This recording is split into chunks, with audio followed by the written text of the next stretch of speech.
Bonjour à toutes et à tous, bienvenue pour cette nouvelle vidéo. Le grand jour, c'est demain. Le Barça affronte le Bayern Munich ce vendredi à Lisbonne et nous allons nous pencher les amis sur 3 clés essentielles de ce match qui pourraient faire la différence. Cependant, avant d'aller plus loin, j'aimerais régler quelques comptes. Alors, j'ai conscience que la chaîne a beaucoup grandi ces derniers temps et vous êtes de plus en plus nombreux à me suivre. Naturellement, plus que la chaîne grandit, il y a de nouvelles personnes qui arrivent, qui me découvrent, qui s'abonnent, etc. Et j'ai eu ces dernières semaines quelques personnes qui sont venues me reprocher et même m'insulter sur Twitter ou sur Instagram en me disant que je critique toujours le Barça, que je suis toujours négatif, que je troll Suarez avec les montages, avec les Timberland, etc. Alors, pour ceux qui viennent de me découvrir, je ne sais pas depuis quand vous me connaissez, mais sachez une chose, cette chaîne n'est pas une chaîne, vous allez voir un type qui va vous dire tous les jours « Oh, le Barça, il est beau, le Barça, il est gentil » ou des trucs comme ça lorsque le Barça gagne à l'arrache en subissant. Si vous cherchez une chaîne où on vous raconte en longueur de journée, continuellement, H24, exactement ce que vous voulez entendre, alors je vous recommande d'aller vous abonner à Barça TV et de vous désabonner de cette chaîne. Moi, je n'ai pas créé cette chaîne uniquement pour avoir des abonnés. Lorsque j'ai lancé cette chaîne, c'était avec l'ambition de toujours dire ce que je pensais. Je n'ai pas créé cette chaîne uniquement pour dire des généralités que les gens veulent entendre. J'ai commencé à suivre le Barça en 2004, c'est-à-dire avant même l'époque Pep Guardiola. Je sais qu'il y a des gens qui supportent le club encore plus longtemps que moi, mais personne ne peut me dire qu'il aime ce club plus que moi. Ça, c'est sûr et certain. Maintenant, est-ce qu'en aimant quelqu'un, le fait de lui dire des mensonges sur le fait que ce qu'il fait, c'est bien alors que c'est faux, c'est lui rendre service? Pensez à ça 2 secondes. Par ailleurs, dans la vie de tous les jours, moi je suis quelqu'un qui aime me moquer de moi-même. L'autodérision est constante dans ma vie, même si je me moque aussi de mes amis, d'autres personnes, je me moque souvent aussi du Real Madrid en trollant sur les réseaux. Et si vous n'aimez pas ça, bon vent, je vous souhaite bonne chance ailleurs. Moi je ne retiens personne, je n'oblige personne à s'abonner sur cette chaîne. Je tenais à porter ce petit coup de gueule, alors oui, je sais que la grande majorité d'entre vous n'est pas comme ça, mais je préfère mettre les choses au clair pour les personnes qui viennent de me découvrir. Alors, on se tourne sur les choses essentielles. Le Barça affronte le Bayern Munich ce vendredi, et pour être honnête avec vous, c'est un sentiment très bizarre de regarder un match du Barça en me disant que le Barça n'est pas favori. C'est très rare, mais c'est malheureusement la situation dans laquelle cette direction nous a mis. Alors, parmi les 3 facteurs qui vont déterminer le vainqueur de cette rencontre, tout d'abord, les gardiens de but. Dans un sens comme dans l'autre, Marc-André Ter Stegen et Manuel Neuer seront importants dans ce match. Il y a d'ailleurs un match dans le match entre les deux parce que en sélection nationale, Manuel Neuer et Ter Stegen se disputent cette place de numéro 1 maintenant depuis, je dirais, quelques années. Alors le Barça est en méforme, le Bayern est en pleine forme, mais du côté du Barça, Ter Stegen, on le sait tous, il nous a sauvés dans de nombreux matchs, donc à voir s'il va réussir à être autant décisif. À Anfield, il ne pouvait rien faire,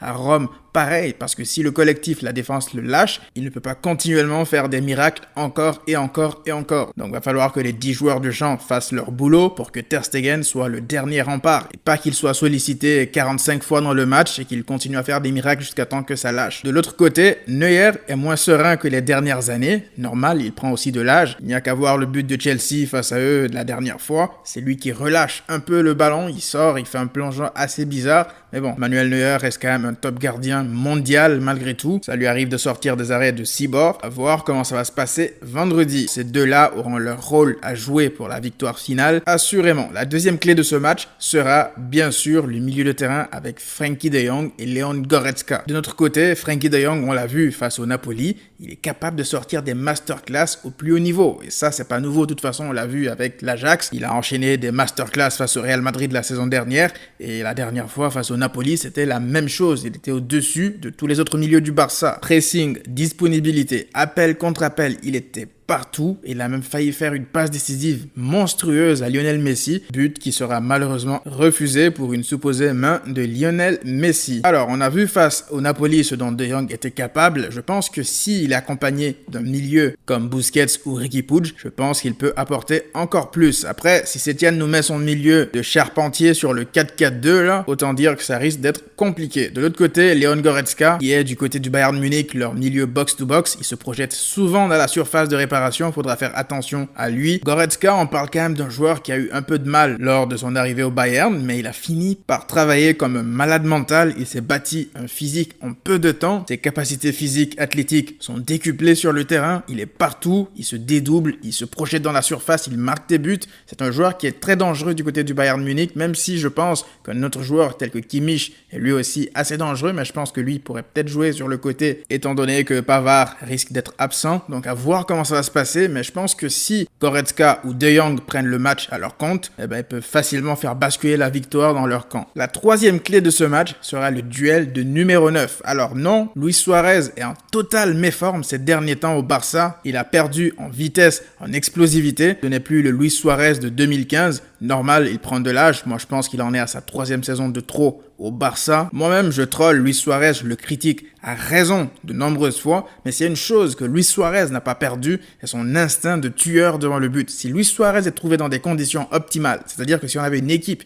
qui fonctionnait correctement pour pouvoir mettre le ballon dans la surface pour le numéro 9, Suarez serait toujours capable de finir les actions. Le seul problème, c'est que Suarez, il touche les ballons beaucoup trop bas et il n'a plus la qualité technique, l'explosivité pour pouvoir faire monter le bloc avec lui. C'est plus possible ça, et c'est normal. La deuxième chose, c'est que Suarez ne veut pas se remettre en question. Il n'a plus le coffre pour jouer 90 minutes. D'ailleurs, face au Napoli, pour ceux qui ne le savent pas, des 3 de devant, Suarez a été celui qui a couru le moins pour faire du pressing. Vous vous rendez compte que Suarez a moins couru que Lionel Messi? C'est quand même grave, je trouve. Pour moi, Suarez doit accepter de jouer 60 minutes, 70 minutes, pas plus. Mais si on le sort avant la 70e minute, il insulte tout le terrain avant d'aller s'asseoir sur le banc des remplaçants. Donc compliqué. De l'autre côté, pas besoin de vous présenter Robert Lewandowski. Je pense qu'il traverse tout simplement la meilleure saison de sa carrière. La différence entre lui et Suarez, c'est que lui, il a un collectif qui fonctionne. Lewandowski, en plus, il a toujours cette qualité technique. Il revient chercher les ballons parfois. Il a toujours cette justesse. Mais en plus, sa finition, sa lucidité devant le but, c'est un joueur extrêmement complet. Lewandowski, c'est ce qui fait sa force. S'il ne réussit pas à marquer, il va réussir à faire marquer ses coéquipiers. Il n'est pas constamment obnubilé par le but. Il ne veut pas constamment, toujours comme ça, à marquer des buts. Les buts viennent littéralement à lui, tellement il est toujours bien placé. Mais ce placement est tout sauf un hasard. C'est un joueur extrêmement intelligent, donc il va falloir faire attention à lui. Par contre, Mataos a récemment déclaré que Lewandowski est le meilleur joueur du monde. Et ça me permet de faire la transition sur le facteur X. Lui, il fait pas partie des 3 clés pour moi. Il est dans son monde. C'est bien évidemment monsieur Lionel Andrés Messi. Alors oui, forcément, lorsque tu as Messi dans ton équipe, tout est possible, surtout sur 90 minutes. Tout est absolument possible. C'est d'ailleurs la raison pour laquelle je vous ai fait un post hier en vous disant ne laissez absolument personne vous dire que nous avons 0 chance de nous qualifier face au Bayern Munich. Alors oui, au vu de ce qu'on propose ces derniers temps, c'est normal d'être pessimiste. Moi-même, je suis pessimiste, mais c'est pas pour autant que je ne garde pas un mince espoir. Le danger serait de se focaliser uniquement sur Messi, de se dire que ouais, on a Messi, ça va, on peut espérer. Non, justement, la solution, c'est de mettre Messi dans les meilleures conditions possibles et ne pas compter sur lui et uniquement sur lui. Il faut que Messi soit la cerise sur le gâteau. Il faut que Messi soit l'électron libre, le facteur incontrôlable pour le Bayern. Si le Bayern met 3-4 joueurs sur Messi, que les autres prennent leurs responsabilités. Et c'est là que j'attends des joueurs tels que Luis Suarez, tels que Antoine Griezmann, ou même Frenkie de Jong qui pourraient apporter plus offensivement. Après, on sait tous que Messi, il peut sortir un coup de génie à tout moment, que ce soit sur un coup franc imprévisible, que ce soit sur un dribble de 40 mètres. De toute façon, Messi, voilà, on le connaît et c'est un habitué. J'espère que vendredi, il sera à son meilleur niveau, mais ses coéquipiers également. On verra ce que ça donne vendredi. La Ligue des Champions pourrait s'arrêter pour nous ce vendredi, mais l'histoire pourrait aussi continuer parce que, comme je l'ai dit lors de la vidéo précédente, si on bat le Bayern Munich, je ne vois absolument personne nous arrêter pour cette Ligue des Champions. De toute façon, tout le monde nous voit sortir. Donc, peut-être que c'est pas une mauvaise chose d'arriver en tant qu'outsider une nouvelle fois parce que contre Liverpool, personne ne nous voit gagner non plus. Donc, c'est normal d'être pessimiste. Mais bon, on garde quand même un petit espoir. Et pour les autres personnes, sachez que je continuerai à troll encore et encore. Je continuerai à descendre les joueurs qui font de mauvais matchs. Je continuerai à critiquer le Barça s'ils nous sortent des purges. Ça ne changera pas. C'est moi, je suis comme ça et ça ne changera jamais. Lorsque le Barça fera de bons matchs, comme ça a été le cas face à Alaves lors de la dernière journée de Liga, je serai plus qu'heureux d'allumer mon micro pour dire des choses positives. Si ça ne vous convient pas, je suis désolé, mais ça restera comme ça. Prenez tous soin de vous et à très vite.